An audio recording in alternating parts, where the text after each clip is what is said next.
So vending machines are the wave right now. It seems like literally everybody is doing it. Every single day, we got new videos, we got new tweets, we got new articles with people quitting their jobs and getting into the vending machine business. And they're talking about how easy it is and how they only have to work 5 or 6 hours a week and they're making all of this money. But we never hear about the downside of being in the vending machine business. And that's what this video is going to be about today. I'm going to give you a list of 10 cons of being in the vending machine business. Stay tuned.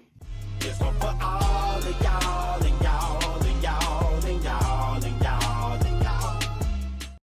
Hey, what's up, guys? It's Vince Dunlap here. First off, I appreciate you guys for watching this video. But like I said a few moments ago, this video will be about some of the downfalls and some of the pitfalls of being in the vending machine business. So in no particular order, here are 10 cons of the vending machine business. Number 1. Vandalism. Now, this is something that we've always known as a possibility, but going into it, you don't think to yourself that this is really going to happen to you. Unfortunately, it's a very real reality. And even though I've been in the business for only 1 year now, we have had to deal with some vandalism throughout this process, okay? And we only have one location to where we've had to deal with vandalism, and it was actually pretty bad. So with that being said, if you're thinking about getting in the vending machine business and you find yourself in like a high foot traffic area, you might want to entertain getting insurance for your vending machines because vandalism is a real issue. Number 2, greedy customers. Now, when you first hear greedy customers, you think to yourself, well, that's not necessarily a bad thing. You're selling snacks and drinks, so shouldn't everybody be greedy? Isn't that what you want? In a perfect world, yes. However, when I say greedy customers, I mean the type of customers that will try and come and try and take your money from you. So malfunctions happen with the machine. Sometimes the machines will take money. Sometimes it doesn't dispense the proper product. And you'll get an email or a phone call every so often with a customer saying, hey, I put money in my machine and nothing came out. And we'll do our little research and we'll verify that they're not lying. And then we'll give them a refund and we'll give them a snack of their choice. However, you will get those people who probably haven't put any money in the machine, and then they'll call you and they'll say, hey, I lost $10 in the machine the other day. I need $10.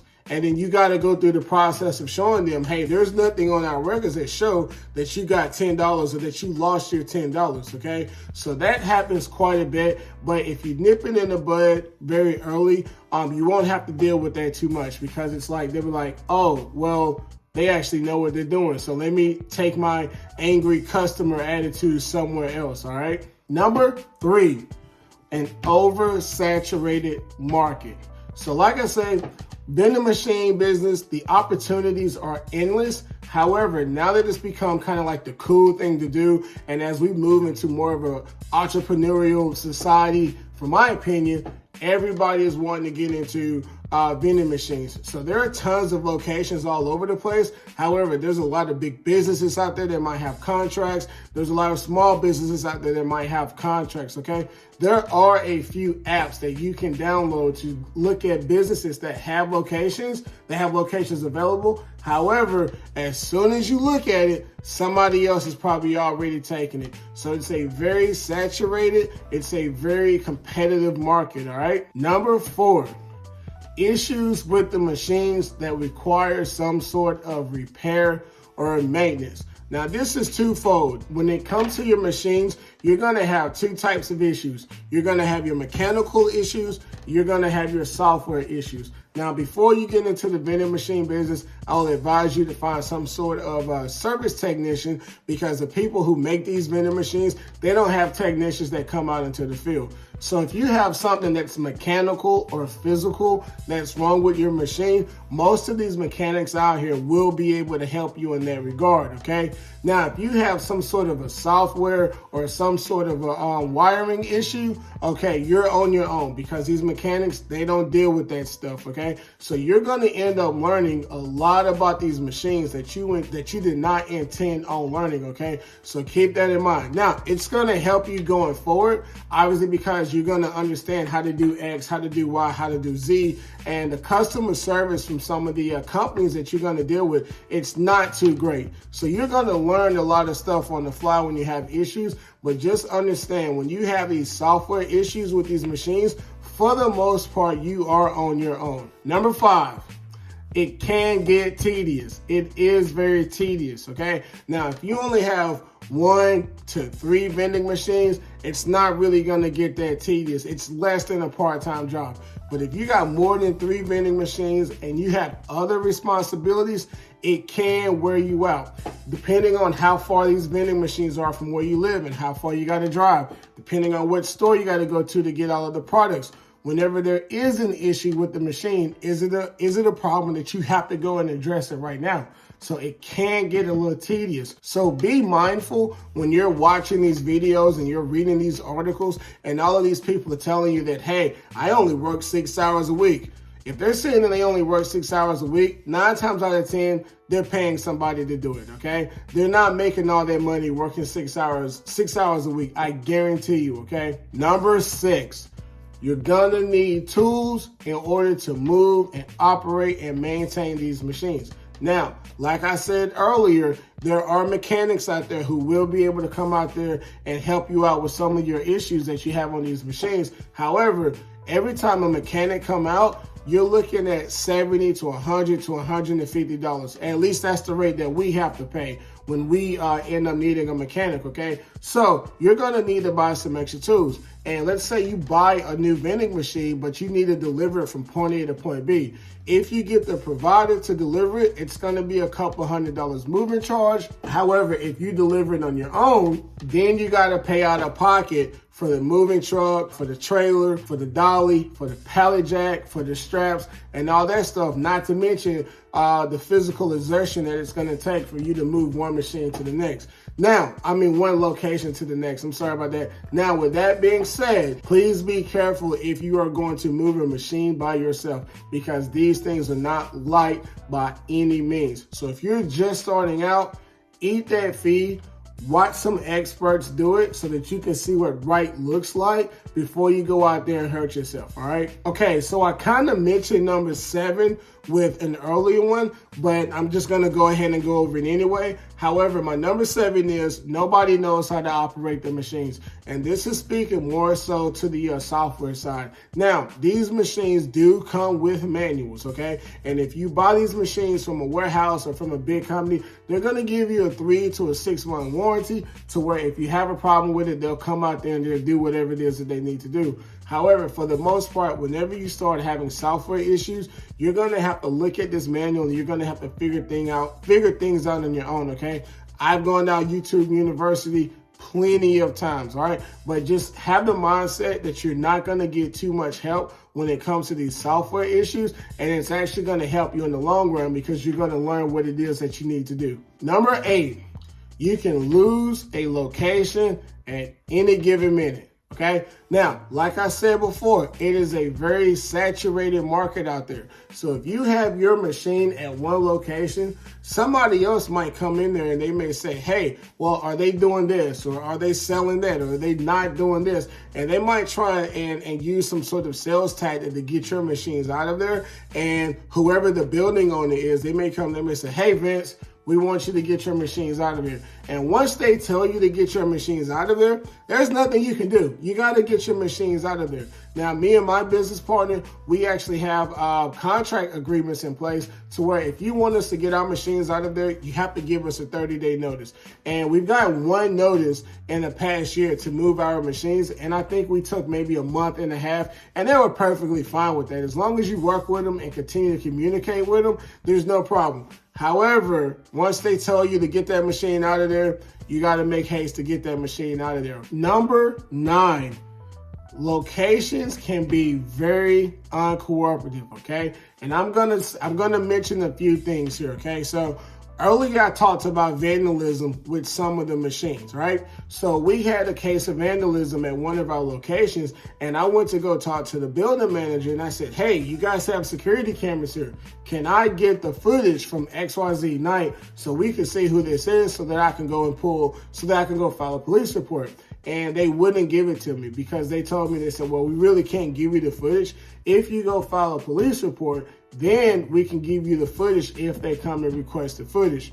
Ultimately, we never got the footage because the police department wasn't the most cooperative, and we just kind of washed our hands of it, okay? Earlier in the year, we had one of our machines at another location, and from the start, they wanted a commission. All right, now I didn't speak about the commission, I don't have it on my list, but a commission is an agreement between you and the property manager to pay the property manager X amount of dollars every month, basically for having your machine there. Now, we don't pay any commission at any of our locations, and we're lucky. We're lucky in that regard. However, at this particular location, from the start, one of the ladies there, she was like, so how much do we get paid? How much do we get paid? How much do we get paid? And it came off more as like a personal greed type of thing. So luckily, we were able to place our machines there or keep our machines there without having to pay any commission because we explained to her, we're doing all of the work. We have to maintain the machine. We have to fill it up.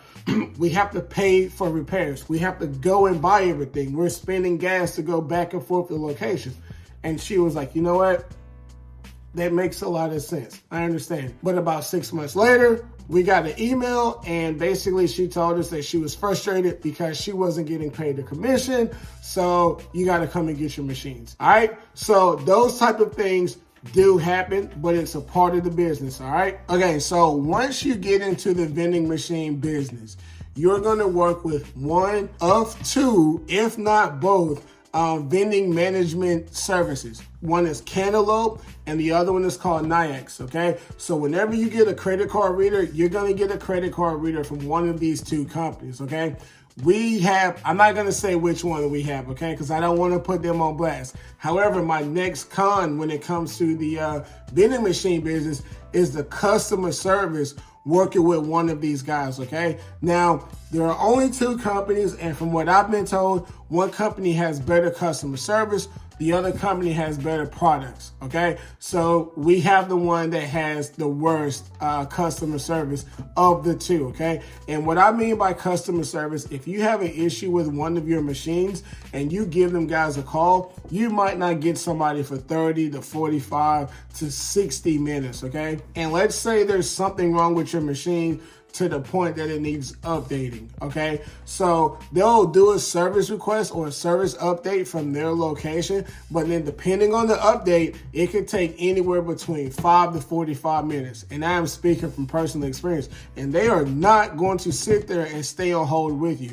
So they're gonna say, hey, call us back when the update is done. So you're gonna hang around for 45 minutes because you have to be on site while all of this is going on. And after those 45 minutes are up, you're going to call them, and then you're going to stay on hold for another 30 to 45 minutes, okay? So this is personal experience. Now, you can try and beat the system, and after it's been about 30 minutes, you can try and give those guys a call and hope to kind of like mesh it up together, but sometimes you might even get them before and you're still waiting on the update, okay? So the customer service isn't the greatest, but their products are superior compared to what I've heard from other people, all right? And I've kind of lost count, but this is the last con that I have for this particular video, okay? And that con is the stores that you get your products from will run out of product, all right? So in the very beginning, we had 1 through 50 products that we were getting from a particular store. And then after about 3 to 4 months, we noticed that some of the products that we had been buying from there, the store was no longer providing. And initially, we thought that, well, maybe they're just short. Give it a couple weeks, they'll be right back. And no, that wasn't the case. They simply ran out, they stopped selling them, and they just don't sell them anymore. With that being said, be very careful with selecting products that are being sold for a limited time only, because your customers or your client base may get hooked on them or addicted to them, or they may get fixated on that particular product. And then once you stop selling it, you may end up losing a lot of customers. So try to pick products that are tried and true, that you know will be here 5-10 years from now, and you'll find yourself getting a much more loyal customer base. So when that otherwise, you're going to have to continue to come up with new products. Okay, guys, I appreciate you guys for watching my video. I apologize for tripping over all of my words that I did. I haven't made a video in about 5 or 6 months, so I'm having to get used to being back in front of the camera. However, I do plan on producing more content, so I hope you enjoy this. If there's anything else you'd like for me to talk about, please drop a comment, and I'll see you guys next time, okay? Thanks. This one for